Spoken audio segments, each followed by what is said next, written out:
এখন হয়ে গেছে সন্ধেবেলা, আর আমি সব কাজ ফাজ শেষ হয়ে গেছে আমার অলমোস্ট। এখন বাজে 7টা বেশি হয়ে গেছে আই থিঙ্ক। তো এখন আমাদের বাড়িতে আজকে ডিনার, স্পেশাল ডিনার হবে কি না, বিরিয়ানি, চিকেন বিরিয়ানি। তো তার জন্য যা যা লাগবে, ডিম আলু সব সেদ্ধ করতে বসিয়ে দিচ্ছি, চিকেন এনেছি, বাজার করতে গেছিলাম। অ্যাকচুয়ালি রাস্তায় এত ভিড় থাকে না, লিটারালি ব্লগ করা পসিবল হয় না। তো তোমাদের সাথে এই ব্লগে পুরো কমপ্লিট জার্নিটা শেয়ার করবো বিরিয়ানির অল্প অল্প ক্লিপস নিয়ে, কারণ বেশি বড় ব্লগ করলে কারোরই ইন্টারেস্ট থাকবে না দেখতে। তো ফটাফট এখানে দেখছি যে মা চিকেন এনেছে, আমাকে দেবে না বাবা, এটা তোমার জন্য না, এখানে বিরিয়ানির চিকেন হচ্ছে।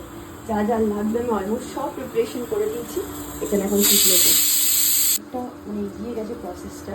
আমি এখানে বিরিয়ানির যে রাইসটা বসাবো, তো দুধটা বানানো কমপ্লিট হয়ে গেছে, আলু বয়েল হয়ে গেছে, চিকেন ম্যারিনেশনসটা অনেকটা এগিয়ে গেছে, ব্যবস্থা করছি। তো এখানে গরম গরম বিরিয়ানি ইস রেডি। আশা করি দেখতে যেমন ভালো হয়েছে, খেতেও যেন ভালো হয়। তো তাড়াতাড়ি করে খেয়ে নিয়ে লোভ সামলাতে পারছি না।